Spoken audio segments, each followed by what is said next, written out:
Baiklah ibu-ibu semuanya, kita telah sampai pada saat penghujung pertemuan kelompok pada kesempatan siang kali ini.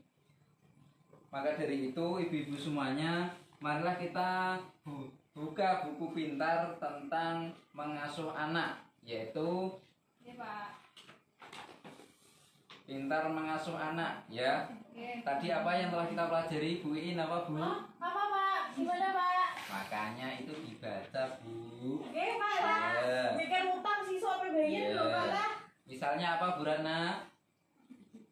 Oh begini. Ini juga nggak tahu juga. Bu Reni apa, Bu? Perilaku pergi Pak. Yang mengurangi perilaku. Pintar Mengasuh Anak di rumah. Belajar sambil bermain tadi Pak. Lah kan tadi Ya, sudah tadi apa orang tua perlu meluangkan waktu untuk apa? Untuk siapa? Untuk anak.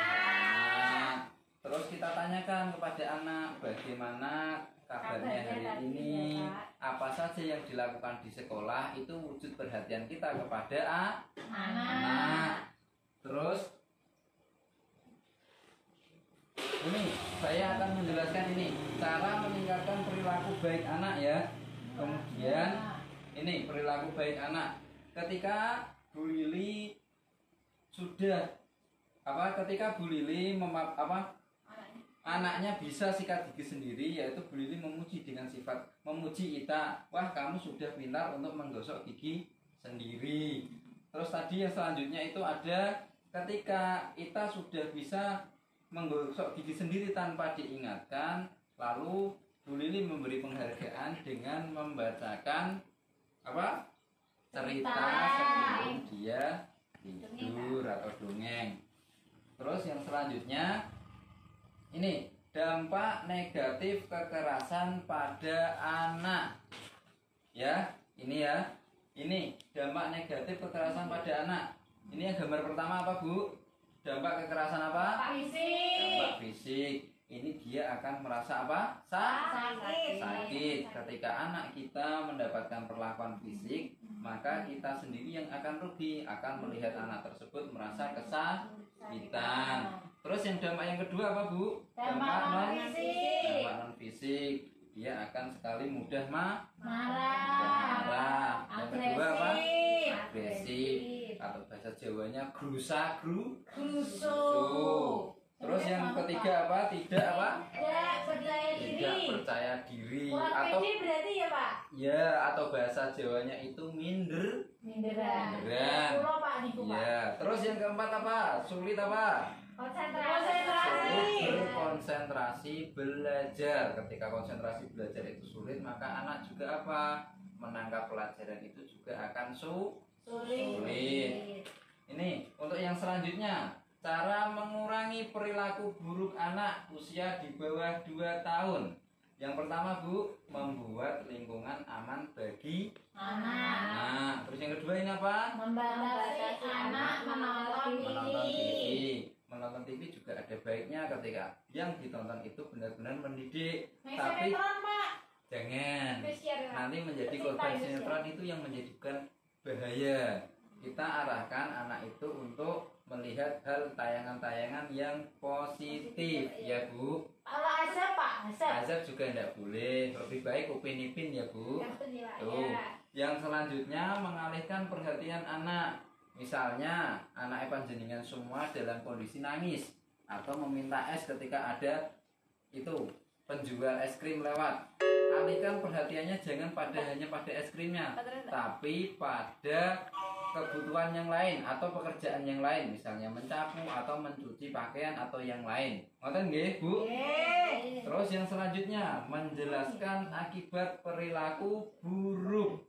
Itu ya, ketika anak melakukan kegiatan yang sangat buruk, kita sebaiknya jangan langsung memarahi, tapi dengan memberikan penjelasan agar anak tersebut memahami apa yang dia lakukan itu salah. Terus yang selanjutnya, cara mengurangi perilaku buruk anak usia 2-8 tahun. Ini ya, menjelaskan akibat dari perilaku buruk anak. Tadi ya, misalnya anaknya ini di sekolah kok dia bertengkar, kita harus menjelaskan bahwa bertengkar itu tidak baik untuknya. Terus yang kedua, membuat aturan bersama. Nah, aturan bersama ini jenengan harus membuat kesepakatan dengan suami dan anak.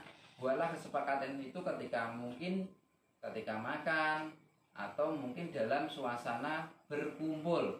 Jadi kita sama-sama mempunyai tanggung jawab bersama-sama, ya. Tuh. Terus yang selanjutnya, memberikan waktu untuk menenangkan diri dan berpikir. Ketika tadi anak kita bertengkar baik di lingkungan rumah ataupun di sekolah, biarkan dia sendiri dulu.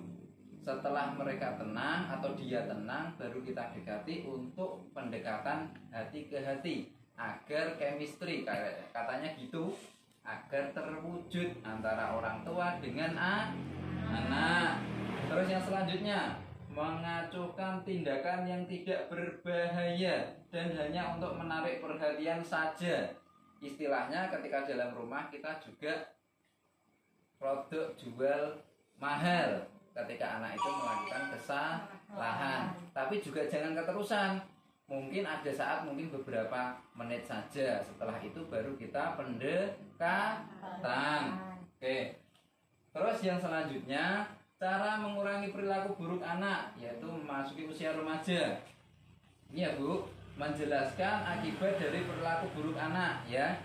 Ketika anak itu mungkin tidak masuk sekolah, dia lebih mementingkan bermain atau membolos. Itu kita jelaskan akibatnya. Kalau sering membolos, nanti dia tidak akan naik kelas atau prestasinya nanti akan turun. Terus yang selanjutnya, meminta pendapat anak untuk menentukan seperti apa peraturan yang seharusnya disepakati bersama.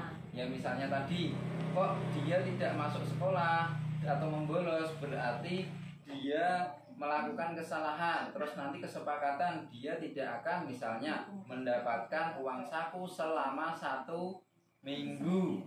Terus yang selanjutnya, memberikan kebebasan yang disertai dengan tanggung jawab.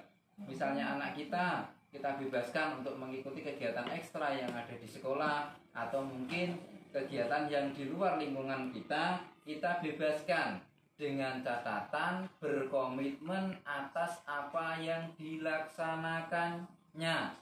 Sampai sini ada yang ditanyakan ibu-ibu semuanya? Tidak ada, Pak. Tidak ada. Pintar-pintar semua ya ternyata. Ya. Bapak ini jelaskan, Ya. Pak. Bilang mau, Pak. Kita melihat buku pintar untuk halaman 3 dan 4 tentang praktek meningkatkan perilaku baik anak untuk mengurangi perilaku buruk. Minta mereka untuk untuk yang saya jelaskan ini, jenengan semua sedikit demi sedikit untuk dipraktekkan di rumah. Ya, dipraktekkan di rumah sedikit demi sedikit dengan harapan agar anak yang memiliki perilaku buruk ini bisa berubah, ya. Meskipun tidak sepenuhnya langsung, tapi setidaknya ada perubahan, ya Bu. Terus yang selanjutnya, harap bahwa buku pintar itu kembali. Nanti bulan depan kita akan pelajari langkah-langkah yang selanjutnya. Terus motivasi saya kepada panjenengan semuanya, jenengan sebagai orang tua mempunyai peran penting dalam perkembangan anak, baik perilaku, sifatnya, nalurinya, itu jenengan mempunyai peran tanggung jawab yang besar. Suami juga punya tanggung jawab, istri juga punya tanggung jawab, yaitu untuk sama-sama mendidik anak-anak kita untuk menjadi generasi yang unggul. Itu nggih Bu semuanya. Saya mohon untuk dipraktekkan di rumah, dan hal-hal yang saya sampaikan ini semoga bermanfaat untuk keluarga kita dan anak-anak kita. Untuk sampai jumpa lagi di bulan depan untuk melaksanakan pertemuan kelompok yang selanjutnya. Kalau ketika ada tutur kata yang salah, saya mohon maaf. Terima kasih untuk kehadirannya. Akhir kata, billahi taufik wal hidayah. Wassalamualaikum warahmatullahi wabarakatuh. Waalaikumsalam warahmatullahi wabarakatuh.